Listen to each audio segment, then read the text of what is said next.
नमस्कार दोस्तों, मैं हूं राजीव और इस वक्त आप देख रहे हैं मेरा यूट्यूब चैनल पढ़े बिहार बढ़े बिहार। और इस वीडियो में मैं आपको बहुपद जो हमारा चैप्टर है उसका टॉपिक 7 लेकर के आया हूं, जिसमें मैं आपको जो कॉफिशिएंट होते हैं बहुपद के जो टर्म्स है पद हैं उनके कॉफिशिएंट मतलब गुणांक जो है वो कैसे पता लगाते हैं ये जानेंगे। और इस सेक्शन से, इस टॉपिक से हर हाल में बिहार बोर्ड के एग्ज़ाम्स में 1 मार्क्स के सवाल ऑब्जेक्टिव जरूर आता है। तो चलिए बिना समय बिताए हम सीधे सवालों पे आते हैं। तो पहला सवाल आपको स्क्रीन पे दिख रहा होगा। मैंने लिखा है 4x² y में y का गुणांक क्या होगा।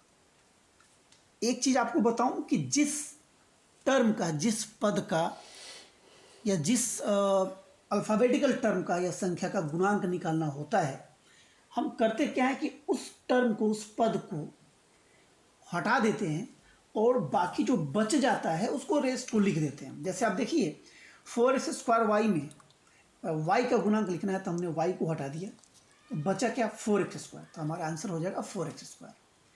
इसमें y का गुणांक है 4x²। अगला है, इसी में मैंने लिखा है नीचे कि x² का गुणांक क्या होगा। x² को साइलेंट कर दीजिए, बचा क्या 4y, x² का गुणांक हो जाएगा 4y।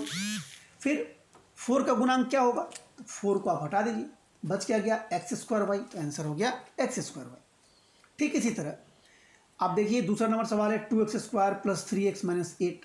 इसमें x² का गुणांक पूछ रहा है, तो 2x² वाले पद से ही हमको मतलब है, हमें 3x और 8 वाले पद से कोई मतलब नहीं है। x² का गुणांक पूछ रहा है तो उस पद में हम x² को हटाइए, बचा 2, तो गुणांक हो जाएगा 2। अगर हमें x का गुणांक पूछ रहा है तो 3x वाला पद को देखिए, यहाँ पे x है, x को हटाइए, बच गया 3, तो ये गुणांक हो गया 3। अब पूछा x³ का गुणांक, जबकि आप देख रहे हैं कि इन पदों में कहीं x³ है ही नहीं। अब कई बच्चे कहते हैं सर सवाल गलत आ गया था, x³ तो था ही नहीं और पूछता है x³ का गुणांक क्या होगा। सवाल गलत नहीं है, आपका ब्रेन टेस्ट कर रहा है, यहाँ पे आपका IQ टेस्ट। x³ नहीं है तो उसका गुणांक क्या होगा, 0 होगा। अगला सवाल -4x² + 3 में x का गुणांक क्या होगा। x तो है नहीं इसमें, तो आप लिखिए x का गुणांक 0 होगा। तो ये ना सोचिएगा कि x² में तो x है ही, x × x, वो सोचने की जरूरत नहीं है। x वाला टर्म इसमें नहीं है तो उसका गुणांक 0 होगा। x² का गुणांक क्या होगा, तो x² हटाइए, बचा -4, इसका गुणांक हो जाएगा -4। अगले सवाल में देखिए आप 8x³ y² + 3x² y - 3x + 4 में y² का गुणांक पूछ रहा है। तो देखिए y² वाला टर्म को ना, यहाँ है पद पहला वाला, तो y² को हटाइए, बच क्या गया 8x³ का गुणांक हो गया 8x³। x² का गुणांक पूछ रहा है तो x² वाला पद आप देखिए, उसको हटाइए, बच गया 7y, तो इसका गुणांक हो जाएगा 7y। फिर x का गुणांक पूछ रहा है, x वाला पद देखिए, x को हटाइए, गुणांक क्या बच गया -3, आंसर हो गया -3। 4 का गुणांक पूछ रहा है, 4 में कुछ तो है नहीं, लेकिन 1 × 4 तो लिख सकते हैं, 4 का गुणांक हो जाएगा 1। x⁵ का गुणांक क्या होगा। अब x⁵ ऐसा कोई पद तो है नहीं, जाहिर सी बात है, जब कोई पद नहीं है तो उसका गुणांक क्या होगा, 0 होगा। इसलिए गुणांक वाला टॉपिक, हालांकि ये बहुत आसान है, लेकिन कंफ्यूज नहीं होना है।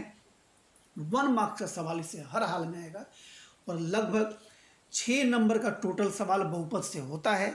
मैंने वीडियो सारे सेक्शन से अलग अलग टॉपिक वाइज जो है अपलोड कर दिया है। आपने उसको देखा होगा, मुझे उम्मीद है, और आपको फ़ायदा इससे हुआ होगा। और अगर आप इसे कंप्लीट करते हैं तो 6 मार्क्स आपके बिहार बोर्ड में बहुपद चैप्टर से हर हाल में कंप्लीट हो जाएगा। अगले वीडियो के साथ मैं फिर आपके सामने हाजिर रहूँगा, तब तक के लिए मुझे इजाज़त दें। नमस्कार।